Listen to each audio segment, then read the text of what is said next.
기도드렸습니다. 아멘. 여러분, 신명기를 오늘부터 강의를 시작하는데요, 격주로 또 할게요. 오늘 1장, 오늘 처음 강의를 시작합니다. 신명기는 한자어예요. 신명기, 한자 거듭 신자를 씁니다. 그리고 명할 명자를 쓰고요, 또 기록했다는 거죠. 거듭 명령한 것을 기록했다가 신명기예요. 그러니까 거듭 신신당부한 거예요. 누가? 모세가 이스라엘 백성들에게 신신당부하는 내용, 그것이 신명기다라고 보시면 되고요. 히브리어로는 엘레 하데바림이라는 단어를 씁니다. 엘레 하데바림이 무슨 뜻이냐면 그 말씀들이란 뜻이에요. 그러니까 신명기의 원어의 이름은 그 말씀들이에요. 그러니까 그 말씀들이 뭐냐면은 원래 말씀이 하나가 있어. 그리고 모세가 그 말씀들을 다시 설명한다는 뜻이에요. 이게 신명기예요. 그러니까 신명기는 그 영어로 보면 두 번째 율법이라는 뜻입니다. 그래서 두 번째 율법. 자, 율법이 몇 개예요? 이스라엘에 하나야. 하나가 십계명이에요. 그 율법이란 말이에요. 그런데 이 신명기의 원래 제목은 두 번째 율법이란 말이에요. 이게 무슨 뜻이냐? 하나님 율법을 또 줬느냐? 이게 아니라 모세가 원래 있었던 그 말씀들, 그 율법을 한 번 더 말했다 해서 두 번째 율법이라는 거예요. 하나님이 두 번 준 게 아니라 첫 번째 율법을 다시 한 번 말했다라는 거예요. 그러니까 이 신명기의 주제는 뭐냐면 율법을 설명하는 거예요. 그 율법이 뭐라고요? 십계명. 그러니까 십계명을 이스라엘 백성들을 딱 앉혀놓고 모세가 교육하는 겁니다. 십계명에 대한 교육이 신명기다라고 보시면 돼요. 십계명의 의미가 무엇인지, 본질이 무엇인지, 하나님이 왜 줬는지, 이런 것들을 모세가 이스라엘 백성들에게 다시 한번 설명하는 것이다라는 거예요. 여러분들은 십계명을 잘 기억하셔야 돼요. 우리 어린 시절 때 1계명부터 10계명까지 다 외웠잖아요. 그걸 잘 기억해야 돼요. 그 안에는 무수한 하나님 말씀이 다 포함되어 있는 거예요. 하나님 말씀은 한마디로 말하면 그 십계명을 잘 지키는 거예요. 율법을 잘 지키는 거예요. 그것이 우리의 사명이다라는 거예요. 십계명은 성경이 딱 두 군데 나와요. 언제 나오냐면 출애굽기 20장에 나옵니다. 출애굽기 20장에서 하나님이 십계명을 줘요. 또 한 번 나오는데 오늘 신명기 5장에 나와요. 출애굽기 20장에 한 번 나오고 신명기 5장에 딱 한 번 나와요. 그러니까 출애굽기 20장에 나온 것이 원래 신명기 십계명을 주신 것이고, 신명기 5장에 나오는 십계명은 모세가 원래 줬던 십계명을 설명하기 위해서 나오는 것이다 라고 보시면 된다라는 거예요. 그런데 출애굽기 20장의 십계명과 신명기 5장의 십계명은 차이점이 있어요. 두 군데에서 차이가 있어요. 왜 그러냐면 첫 번째로는 네 번째 계명에서 차이가 나와요. 네 번째 계명이 뭡니까? 안식일을 거룩히 지키라. 이것이 네 번째 계명이에요. 4계명. 안식일을 지키라. 이게 4계명인데 차이가 있어요. 볼까요, 직접? 출애굽기 20장 11절 말씀입니다. 시작. 이는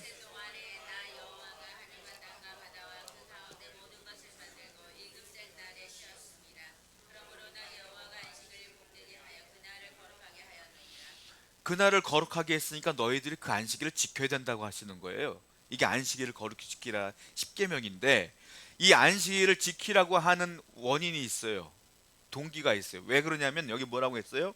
내가 천지를 만들고 6일 동안 만들고 내가 일곱째 날에 뭐 했다?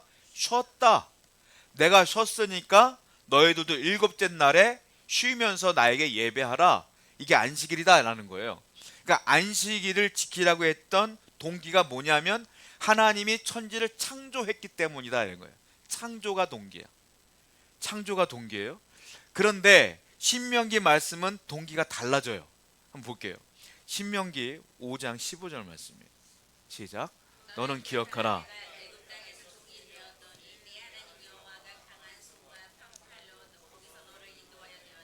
그러므로 내 하나님 여호와가 안식일을 지키려는데 그 앞에가 조금 달라.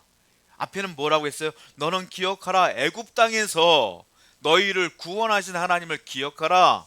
그러니까 안식일을 지키려는 거야. 앞에는 하나님이 천지를 창조하고 7일째 쉬었기 때문에 안식일을 지키라고 그러고, 신명기는 하나님이 너희를 애굽에서 구원했으니까 기억하는 의미로 안식일을 지키라는 거야. 그러니까 신명기의 안식일을 지키는 동기가 뭐냐? 구원이에요. 출애굽기는 창조가 원인이 되는 거고 출애굽기는 구원이 원인이 되는 거예요. 그런데 똑같아 사실은. 왜냐? 창조한 것도 하나님이 구원을 하기 위한 거고, 이스라엘을 출애굽한 것도 구원하기 위함이고, 결국은 그거예요. 하나님 나를 구원했으니 안식일을 지키라, 이런 뜻이에요 사실은. 근데 이 문자적으로 보면 조금 다르다라는 거죠. 또 하나의 차이점이 있어요. 언제 차이가 있냐면 10번째 계명에서 차이가 있어요. 10계명의 10번째 계명이 뭐냐면, 내 이웃의 집과 뭐 물질과 아내를 탐하지 말라, 이게 10번째 계명이라는 거예요. 자, 먼저 출애굽기에는 이렇게 써 있어요. 20장 17절입니다. 시작.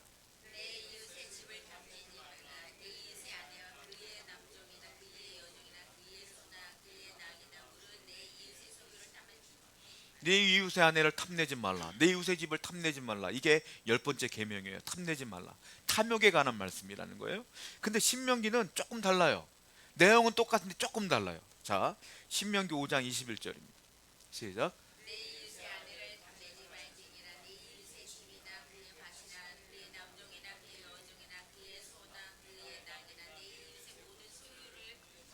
뭐가 달라진 것 같아요? 순서가 달라졌어. 순서가, 앞에는 출애굽기 뭐예요? 내 이웃의 집을 탐내지 말라, 그리고 내 이웃의 아내를 탐내지 말라 그랬어요. 아내가 두 번째고 집이 첫 번째였어. 신명기는 아내가 먼저 나와. 내 이웃의 아내를 탐내지 말라, 그리고 이웃의 집을 탐내지 말라. 순서가 바뀌었어요. 왜 그럴까요? 우리가 예측해 보건대, 출애굽을 한다고 40년 동안 광야 생활하면서 사람들이 이웃의 집을 탐내지 않았어. 왜? 다 서로 집이 없으니까. 근데 뭘 탐내냐? 서로의 아내를 탐낸 거예요. 그러니까 모세가 그것 때문에 40년 생활하면서 아내를 탐내지 말라를 먼저 내보낸 거예요. 이게 더 중요한 것이다. 그러니까 니네 가나안 땅에 들어갈 때 절대로 이웃의 아내를 탐내지 말라. 순서를 바꿔서 모세가 설명해 주는 거예요. 이게 더 중요하다라고 설명해 주는 거예요. 자, 그래서 출애굽기 20장은 어디서 하나님께 십계명을 받았죠? 시내산. 그래서 이걸 뭐라고 말하냐면 시내산 언약이라 그래요. 출애굽기 나오는 것을. 그런데 신명기에서 이 십계명을 다시 설명하잖아요. 어디서 말하는 거냐면, 아모리 왕 시온을 이기고 그리고 바산한 옥을 친 다음에 가나안을 앞두고서 모압 평지에서 다시 가르치는 거예요, 모세가. 그래서 이걸 뭐라고 말하냐? 모압 언약이라 그래요. 앞에 출애굽기는 시내산 언약, 그리고 이 신명기에 나오는 건 모압 언약. 조금 달라요. 십계명이지만 명칭이 조금 달라요. 그렇게 우리가 이해하면 된다는 거예요. 자, 내용은 똑같다. 내용은 똑같은데 다른 게 뭐냐? 장소가 다르다라는 거예요. 하나님께서 주신 시내산과 모세가 다시 설명한 장소가 모압이기 때문에 장소가 다른 것이다라는 거예요. 모세는 성경에 120세 죽었다고 써 있어요. 죽었어요, 분명히. 죽었는데 무덤이 발견되지 않았어요. 하나님이 가나안 땅을 앞세우고 모압 평지에서 이 모세가 죽습니다. 죽어요. 죽기 직전에 이스라엘 백성들을 앉혀놓고 너무 걱정이 되는 거예요. 내가 따라가지 못하니까. 하나님이 가지 말라 그랬으니까. 여호수아가 데려갈 거 아니에요, 이제. 근데 모세는 안타까운 심정으로 신명기의 말씀에서 이들을 앉혀놓고 십계명을 다시 설명하면서 다시 설교를 하는 거예요. 이 설교가 뭐냐면 모세의 유언이에요, 유언. 내가 마지막으로 다시 부탁한다. 이건 꼭 지켜라. 세 가지 설교를 한다는 거예요. 모세가 이 신명기에서 세 가지 설교를 하기 때문에 신명기 내용은 세 부분으로 나눌 수가 있어요. 1장부터 4장까지는 첫 번째 설교인데요. 모세가 무슨 설교를 하냐면, 너희들이 40년 동안 얼마나 많은 죄악을 저질렀니? 라고 죄를 다시 기억하게 해요. 그 설교를 첫 번째 합니다. 그리고 5장부터 28장까지는 두 번째 설교인데, 제가 아까 서두에 말씀드린 것처럼 십계명이 있죠. 그 십계명을 다시 설명해요. 그것이 28장까지 계속 진행됩니다. 하나님이 왜 두 돌판을 줬는지, 그 본질이 무엇인지, 의미가 무엇인지를 쭉 설교해요. 그리고 마지막은 29장부터 30장까지는 다 설명한 다음에, 내가 이렇게 말씀을 설명했으니까 자, 너희들이 선택해. 축복으로 갈 것이냐, 저주로 갈 것이냐, 무엇을 선택할 것이냐, 이게 마지막 설교예요. 세 번째 설교를 합니다. 그리고 31장부터 34장까지는 모세가 그들에게 축복을 쫙 하면서 이제 모세가 마지막 죽음, 어떻게 죽는지에 대한 기록이 기록된다라고 보시면 됩니다. 자, 이스라엘 백성들이요 출애굽을 해요. 자, 출애굽을 한 그 날을 기념하죠. 그 절기가 뭐죠? 유월절이에요. 유월절은 유대력으로 1월 14일이에요. 우리가 알고 있는 양력 1월 14일이 아니라 유대인들이 보는 달력이 따로 있어요. 유대력으로 1월 14일에 하나님께서 출애굽을 시켰단 말이에요. 그리고 시내산까지 인도를 하셨어요. 시내산까지 가는데 몇 개월 걸렸냐면 3개월뿐이 안 걸렸어요. 3개월 만에 시내산에 도착을 해요. 그리고 거기서 하나님 모세를 불러다가 40일 동안 두 돌판 10계명도 주시고, 그리고 명령을 다 주셨어요. 생활할 땐 이렇게 법을 만들고, 그리고 제사할 땐 이렇게 법을 지키며, 제사 지낼 때 이렇게 정결하며, 이걸 다 기록한 게 레위기란 말이에요. 그러면서 거기서 성막 짓는 법도 가르쳐 주시고, 이제 행군할 때는 어떻게 행군해야 된다는까지 다 가르쳐 줬어. 기억나십니까? 제가 한번 다 설명했죠. 다 그렇게 말씀해 주세요. 거기서 시내산에서, 또한 시내광야에서 이들이 얼마나 기거하냐면 10개월 이상을 거줘요. 그러니까 10개월보다 조금 넘게 있어요. 거기서 시내산 광야에서 10개월 정도 있다. 그리고 그 기간이 지나자마자 하나님께서 떠나라 하면서 움직여요. 이제 가나안 땅으로 들어가는 장면이 나와요. 그러니까 10개월 정도 광야에서 머물면서 먹고, 거기서 하나님 말씀 들으면서 그들이 기거했다라는 거예요. 자, 이제 세월이 흘렀고 한 2년이 흘렀어요. 출애굽을 한 지 2년. 성경에 보니까 뭐라고 했습니까? 2년 하고도 한번 읽어보면서 얘기해줘요. 신명기 1장 6절부터 8절입니다. 읽어볼게요. 시작.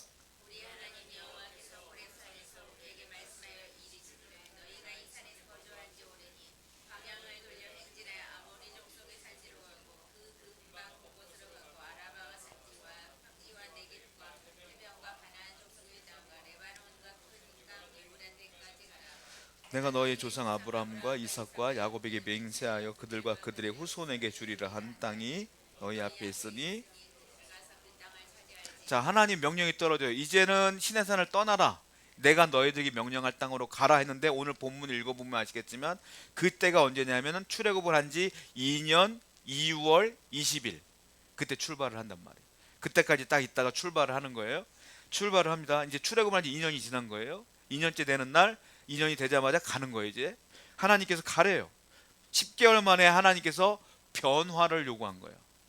그냥 계속 있다가 갑자기 하나님께서 변화를 요구하시고, 갑자기 구름 기둥이 떠오르면서 출발하면서 출발을 하게 되는 거예요. 시내산에서 더 이상 머물지 말래요. 여러분 10개월 정도 있으면요, 그 장소가 익숙해질까요? 익숙해지지 않을까요? 익숙해져요. 그리고 10개월을 살았다는 것은 살만하니까 산 거야. 거기서 광야 가운데 살만해. 하나님이 만나도 주시죠. 물도 있었으니까 10개월을 살았겠죠. 그러니까 먹을 것이 충분하니까 10개월을 사는 거야. 하나님께서 그런데 갑자기 거길 떠나라는 거야. 떠나면 어디예요? 떠나면 또 광야야. 그런데 고생길을 아시면서도 하나님이 또 떠나래. 그들에게는 갑자기 환경이 바뀐 거예요. 편안한 환경에서 갑자기 적응을 해야 되는 환경으로 바뀌는 거예요. 나 여기 있고 싶은데 갑자기 하나님께서 의도적으로 바꾸시는 거야. 내가 원한 게 아니잖아요. 하나님께 떠나니까 떠나는 거잖아요. 나는 그냥 있어도 돼. 근데 하나님 떠나라는 거야. 여러분의 인생을 살다 보면 갑자기 이런 경우가 있어요. 갑자기 환경이 안 좋아지는 경우도 있고, 나는 그냥 편안하게 살고 싶은데 편하지 않는 환경이 될 수도 있다는 거예요. 이걸 뭐라고 말하냐? 성경은 변화라 그래요. 자, 사람은 다 변하고 환경도 다 변해요. 근데 하나님께서는 오늘 변화하라는 거예요. 자, A.W. 토저라고 하는 목사님이 계세요. 이분의 원래 풀네임은 에이던 윌슨 토저예요. 이분 토저 목사님의 책을 많이 서점에 보면 많이 있어요. 이분은 선결교단, 미국의 선결교단의 유명한 설교자인데, 이분이 설교한 내용이 있거든요. Lot or Revival이라는 책이 있어요. 이게 뭐냐면 부패할 것이냐, 정체에서 부패할 것이냐, 아니면 부흥할 것이냐, 이런 거예요. 정체되면 부패하고, 그리고 변화되면 부흥한다, 이런 뜻이거든요. 이분의 책을 보면 그런 거예요. 교회 적은 무엇이냐? 교회 적은, 여러분 교회 적은 이단일까요? 이단 아니에요. 왜냐하면 우리 교회에 이단이 없어. 여기 안에 이단이 안 들어와 있잖아. 그러니까 여러분들이 이단은 두려워하고 경계해야 되지만 이단을 만날 확률이 거의 없어. 사실은 여러분들이 이단을 만나서 그들에게 설득당할 분들은 아니잖아. 여러분들이 권사님이고 집사님들이, 제가 볼 때는 우리 교인들은 이단들에게 그냥 현혹될 분들이 거의 없단 말이에요. 그 교회를 무너뜨리는 건 이단이냐? 그렇지 않다고 말해요. 이분은, 토조 목사님은. 그 자유주의냐? 제가 자유주의에 대한 설명을 몇 번 설명드렸잖아요. 자유주의는 거의 신앙이 없는 거예요. 여기 있는 박 목사 자유주의를 공부했을까 안 했을까요? 했어요. 저도. 왜냐하면 자유주의자 책들을 많이 읽었어. 읽으면서 저는 무슨 깨달았냐면, 아, 이거는 정말로 복음주의와는 정반대구나. 근본주의자의 책도 읽었고, 복음주의자의 책도 읽었고, 자유주의자의 책도 읽었어요. 심지어 제가 알고 있는 선후배 가운데 자유주의 학문에 빠진 목사도 있어. 근데 희한한 게 뭔지 아세요? 거기에 빠져 있는데 설교할 때는 복음주의적 설교를 해. 그럼 생각해 보세요. 자유주의로 설교를 하면 교회에서 어떻게 목회를 하겠어요? 그러니까 설교도, 그리고 여러분들이 만나는 사람들도 이단 거의 없고 잘못된 신앙으로 가르치는 경우 거의 없어요. 노골적으로 하는 교회가 진짜 도드라지는 것 뿐이지 거의 없어. 그러면 이 토조 목사님 말에 의하면 이거예요. 그럼 진짜 교회의 적은 뭐냐? 교회의 적은 정체다. 변하지 않는 것이다. 교회도 안 변하고 성도도 안 변하면 교회는 썩는다. 성도는 매주 올 때마다 변해야 된대요. 뭐가? 마음이. 매주 예배할 때마다 마음이 바뀌고 생각이 바뀌어야 내가 부패하지 않고 온전히 살아갈 수가 있고, 교회도 프로그램에 안주하지 아니하고 성령의 운영함으로, 성령의 능력으로 성도들에게 은혜를 끼치는 교회가 하나님의 은혜로 부흥하는 교회가 아니겠느냐, 이 얘기예요. 변화가 필요한 거란 말이에요. 사실은 변화는 재밌어요. 변화는 좋은 거예요. 사실은 스펄전 목사님도 이런 말을 했어요. 나아가라는 설교가 있는데, 이분이 변화해야 된다는 얘기를 하면서 변화해야 될 이유를 설명해. 설교에서 첫 번째, 왜서 변해야 되냐면 세상의 모든 것은 변화한대요. 세상의 모든 것은 바뀐대. 그러니까 우리도 변해야 된다는 거예요. 세상에 뭐가 바뀔까요? 정치도 바뀌어요. 그리고 대통령도 맨날 바뀌어. 국회의원도 맨날 바뀌어. 경제도 맨날 바뀌어. 옛날에 아주 대단했던 기업들 사라지고 없는 기업들도 많어.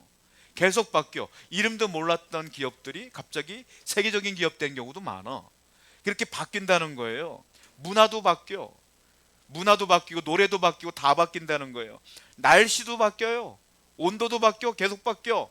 그러니까 우리 성도들도 변화해야 되는 게 맞다라는 거예요. 변하지 않는 건 세 개가 있대요. 하나님은 안 변해. 그리고 그분의 말씀도 안 변해. 그리고 그분이 임재하시는 교회도 안 변해. 나머지는 다 바뀌어야 된다고 이분은 말씀하세요. 두 번째, 우리가 왜 바뀌어야 되냐면 사람도 변해요. 사람도. 왜? 태어나면 애가 하루아침에 맨날 얼굴이 바뀌는 것 같아. 우리 예서도 있잖아요. 얼굴이 맨날 바뀌어요. 보면 키도 커. 몸무게도 늘어. 사람은 맨날 바뀌어. 유아기에서 소년기로, 소년기에서 청년기로, 청년기에서 장년기로, 장년기에서 노년기로 계속 바뀌어. 사람도 변하니까 마음도 바뀌고 생각도 바뀌고 가치관도 바뀌니까 바뀐다는 거예요. 그래서 스펄전 목사님은 성도도 변해야 된다라고 계속 말씀하세요. 그리고 세 번째, 변하는 건 유익이 있기 때문에 바뀌어야 된다라고 말하고 있어요. 대한민국은 사계절이 있다고 하죠. 그리고 어딜 가든지 간에 적응을 잘한다고 그래요. 사계절이 있어서. 제가 알고 있는 목사님이 계시는데, 미국에 계시는데, 그 목사님이 그러더라고요. 본인의 교회에 권사님이 계시는데 그 원사님이 미국 분과 결혼해서 이민을 오신 거예요. 이민을 오셨는데 처음에 우울증으로 자살 충동을 많이 느꼈다 그래요. 왜냐? 영어를 못하니까 자살 충동을 많이 느꼈대. 자기가 못하는 게 너무 많고 자기가 쓸모 없어진 것 같고 자기의 가치관이 너무너무 형편없어진 거예요. 그 자살 시도를 몇 번 하다가 예수님 만난 거예요. 예수를 믿게 되면서 그분 스스로 변해야 된다는 생각으로 열심히 영어 공부도 하고 열심히 노력해서 돈도 많이 벌었어. 그리고 햄버거 가게를 크게 차렸어. 그런데 어느 날 신방을 오라고 신방을 갔는데 권사님께서 남편으로 보이는 분, 미국 분이 계시는데 남편분이 테이블을 닦고 계시대요. 그 남편분한테 소리를 막 지르면서 영어로 막 욕을 하더래, 권사님이. 그래서 권사님 왜 이렇게 욕을 하시냐고 남편분한테.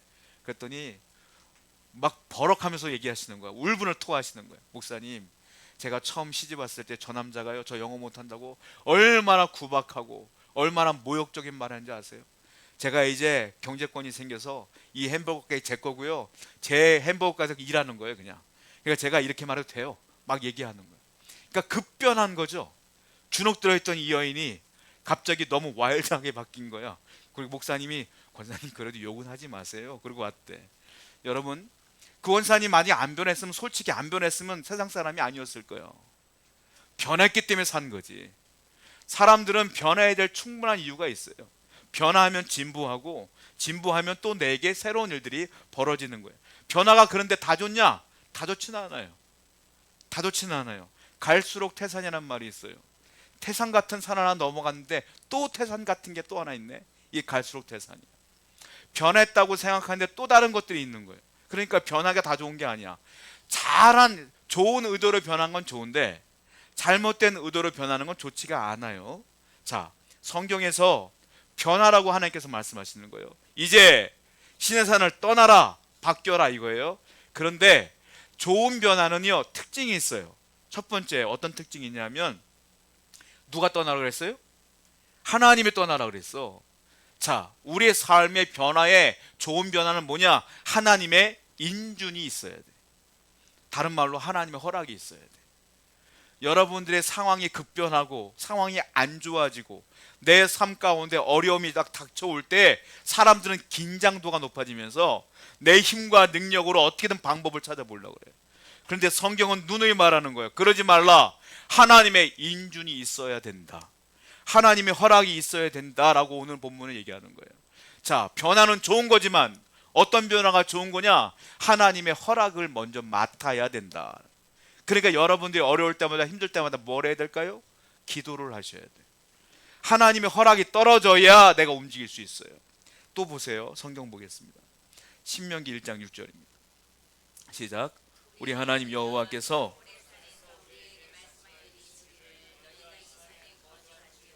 누가 말씀했어요? 하나님이. 호렙산은 신의 산이에요.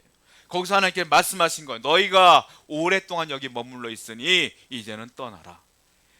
사람들은 익숙한 곳이 좋아요. 여기서 살만해. 그런데 하나님이 새로운 걸 자꾸 하래.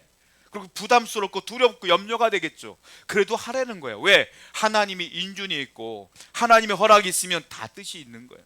그러니까 여러분들의 삶 가운데 내가 의도치 않게 상황이 바뀐다, 변화된다, 두려워하지 마시고 오히려 기도로 하나님께 나아가셔야 돼요. 그러면 하나님께서 말씀하실 줄로 믿어요. 자, 두 번째는 뭐냐면 하나님의 섭리와 인도가 있어야 돼요. 이게 좋은 변화야. 하나님이 누구를 인도할까요? 하나님의 허락을 맡은 자를 인도하시는 거예요. 하나님의 허락을 맡지 않은 사람은 하나님이 인도할 이유가 하나도 없어. 그러니까 문제가 생기거나 어려움이 생기면 먼저 기도하는 자에게 하나님이 허락하시면 움직이면 되고, 그때 하나님은 철저하게 구름기둥과 불기둥으로 섭리하시고 인도하신다. 그러니까 아무리 급해도 먼저 액션을 취하면 안 돼요. 우린 먼저 무릎을 꿇어야 돼. 그게 성도다. 그래야 할 때 하나님께서 인도하신다. 자, 떠날 곳과 향할 곳이 있어요. 어딜 떠나라는 거예요? 신의 산을 떠나라는 거예요. 어디로 가라는 거예요? 가나안으로 가라는 거예요. 신의 산도 괜찮거든. 왜? 말씀도 받았지, 율법도 받았지, 거기 성막도 줬지, 거기서 하나님께서 모든 말씀이 다 쏟아져 내렸거든. 이만하면 좋은 곳인데 여기서 충만한 은혜를 받았는데 하나님은 떠나래요. 그럼 호렙산이 나쁘기 때문에 떠나라는 거예요? 나쁘기 때문에 그런 거예요? 아니에요. 나쁘지 않아요. 좋은 곳이에요. 근데 왜 떠나라 그럴까요? 여기는 있어야 될 곳이 아니야. 목적지가 아니야. 목적지는 가나안 땅이기 때문에 그래요. 아무리 은혜가 많은 곳이라도 하나님의 목적지로 나가야 하는 것이 성도다라는 거예요. 여러분들이 아무리 좋고 은혜를 받는 것이라도 그 은혜 가운데 머물러 있지 않아요. 우리 하나님은 계속 새로운 곳으로 새로운 은혜를 줘요. 성도님들 가운데에 이런 분이 많잖아요. 내가 20년 전에, 내가 30년 전에 이런 은혜가 있어서 거기에 사로잡히면 안 돼요. 하나님의 은혜는 매일매일 새로워요. 매일매일 주시는 은혜가 달라. 그러니까 하나님의 은혜를 매일매일 구해야 된다라는 거예요. 자, 호렙산은요 특징이 있어요. 첫 번째 특징은 뭐냐면 이스라엘 백성들이 너무 많은 은혜를 받은 곳이야. 은혜를 받은 곳인데 떠나래. 아까 말씀드린 것처럼 충만한 은혜를 받았어요. 수많은 은혜를 받았어요. 왜 떠나라 그래요? 왜? 목적지가 아니니까 떠나라고 하는 거라고 말씀드렸잖아요. 두 번째, 호렙산은 어디냐면 훈련의 산이야. 훈련받은 곳이야. 말씀이 이런 것이다 라고 다 훈련받은 곳이야. 우리가 교회 가면 훈련받아요. 새신자 훈련도 받고 막 기도 훈련도 받고 뭐 전도 훈련도 받고 받아요. 자, 군인이 훈련받아요. 군인이 정말 쓸모있을 때는 언제일까요? 훈련받은 걸 써먹을 때야.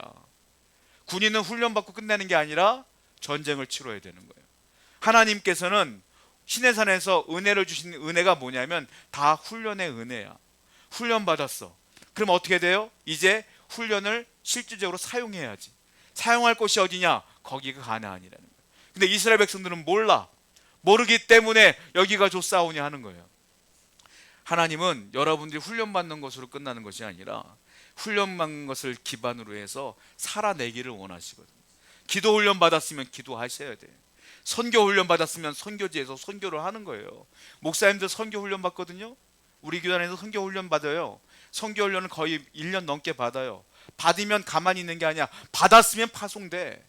훈련 받았으면 그대로 살아야 되는 거예요. 여러분들이 기도 훈련 받았으면 기도해야죠. 믿음 훈련 받았으면 믿음으로 살아야죠. 하나님께서는 목적지를 얘기하시는데 거긴 가나안 땅이라고 하시는 거예요. 자, 가나안 땅은 특징이 있어요. 첫 번째, 약속의 땅이에요. 하나님은 아브라함에게 주실 땅이었고 이삭과 야곱에게도 그 땅을 주신다고 약속했기 때문에 하나님은 어떤 분이에요? 약속을 기억하는 분이에요. 하나님은 아브라함이 준 약속을 기억했기 때문에 그 약속을 이루기 위해서 떠나라는 거예요. 두 번째, 가나안 땅은 아름다운 땅이래요. 여러분, 우리가 흔히 볼 때 대한민국도 아름답지만 이스라엘 땅은 사막 기후잖아요. 아름답지 않을 거라는 오해를 할 때가 많아요.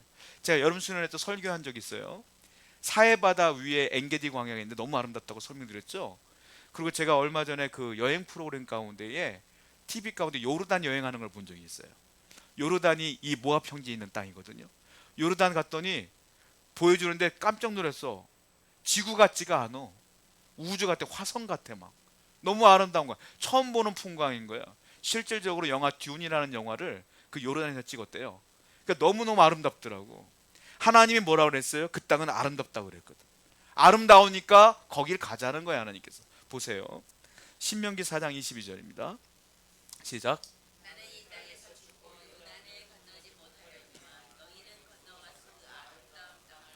아름다운 땅은 얻을 것이라는 거예요. 이스라엘 백성들은 가나안을 가본 적이 없어요. 근데 모세는 이미 믿음으로 알아, 아름답다는 걸. 그러니까 이스라엘 사람들이 가본 적이 없잖아. 시내산 땅이 괜찮거든. 있을만하거든. 그런데 하나님께서는 아름다운 땅이기 때문에 가라는 거예요. 자, 여러분들의 환경이 의도치 않게 자꾸 바뀌어지고 고난이 있고 어려움이 왔어요. 나도 모르는 사이에 자리가 옮겨질 때가 있어. 그때 여러분들이 고민해 볼 필요가 있어요. 여기가 좋은데 자꾸 왜 이렇게 어려운 일이 있을까? 아니에요.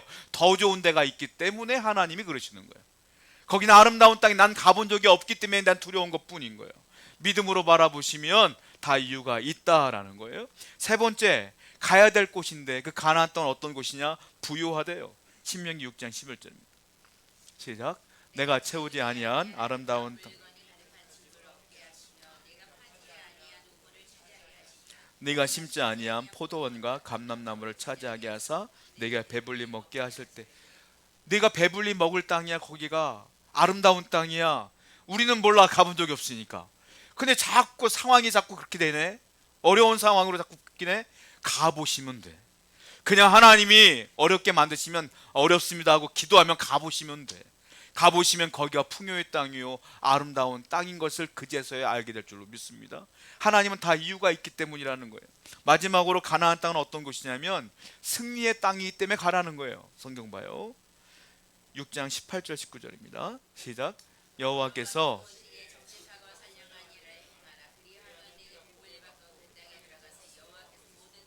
네 앞에 쫓아내시겠다고 네 조상들에게 명령하신, 거기는 승리할 거라는 거예요. 누가 쫓아낸다? 하나님이 쫓아낸다. 네가 내 말을 듣고 그냥 기도하면서 인도하심을 받다 보면 내가 그 앞에 있는 모든 어려움들을 다 이기게 할 것이며 내가 승리케 하리라, 이 말이에요. 그러니까 우리는 믿음으로 어려움이 오면 기도하며 인준만 받으면 돼. 허락만 받으면 돼. 그리고 하나님이 인도하심을 따라 가다 보면 어려워 보일지라도 거기가 결국은 승리의 땅으로 바뀌게 된다라는 거예요. 자, 두렵습니까? 염려됩니까? 성경에는 이렇게 말하고 있어요. 신명기 1장 21절입니다. 마지막으로 읽어볼게요. 시작.